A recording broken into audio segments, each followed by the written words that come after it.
Let me tell you a story. It starts with a father who comes home one day and casually says, "Oh, by the way, I got married." Now, you'd think there'd be some excitement, maybe a celebration, but no. Instead, his daughter, let's call her, oh wait, her name is Magda, decides this is the worst news she's ever heard. And what does she do? Oh, just a totally normal reaction, she plans a murder. Not one, but two, because why not go for gold?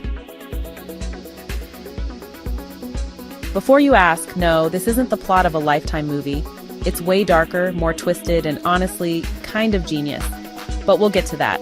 First, let's unravel this beautifully chaotic mess. So we're in the middle of nowhere, a remote South African farm. Magda, our narrator, is what you'd call complicated. She's an older, unmarried woman living with her father and battling some serious inner demons. The new bride her father brings home? Well, she's not really a bride. She's Klein Anna, the wife of the farm's black servant, Hendrik. But Magda decides to call her a bride anyway, because why let facts get in the way of drama? Magda tells the story through fragmented journal entries, and let me tell you, her perspective is unreliable at best. One day she's chopping her father and his mistress to pieces with a hatchet. The next, she's shooting him and letting him slowly die. What's the truth? Even Magda doesn't seem to know. Magda's world is an endless loop of loneliness, frustration, and longing. She's never been in love, never had sex, and she's haunted by what she calls the hole that has never been filled. She envies Klein Anna's youth and sexuality while also despising her. And then there's Hendrik. Magda is obsessed with him, dreaming of violent encounters which eventually come true in a disturbingly humiliating way. And even then, she begs for more. But did any of this actually happen? That's the question. At this point, you're probably wondering, is Magda a tragic anti-hero or just completely unhinged? The answer is both.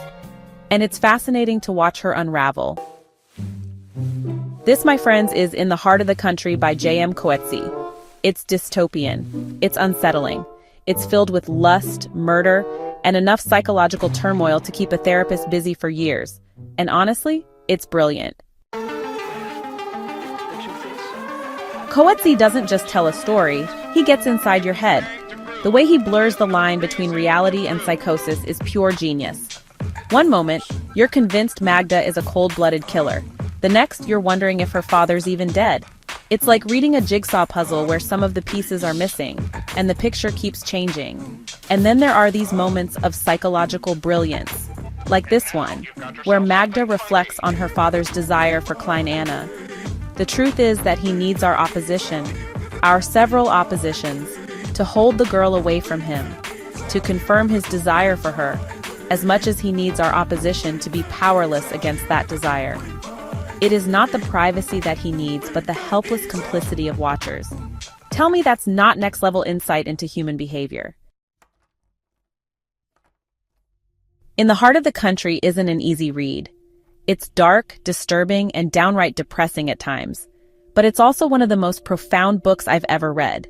Magda's pain, her longing, her fantasies, they're all so raw and unfiltered. And Coetzee's writing? It's poetic, precise, and filled with layers of meaning. This is the second Coetzee novel I've read, and I'm officially a fan. His ability to weave themes of pain, pleasure, power, and isolation into such a compact story is nothing short of masterful. Plus, his subtle use of language, like alliteration and assonance, gives his prose a unique rhythm that's almost hypnotic. So should you read In the Heart of the Country? Absolutely. But only if you're ready to dive into the mind of a psychotic genius and explore the darker side of humanity. This isn't your typical feel-good story, but it's a journey worth taking. Link is in the description. And if you do read it, let me know what you think. Was Magda's father really dead, or was it all in her head?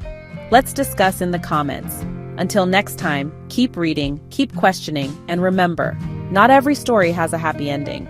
But those are often the ones that stick with us.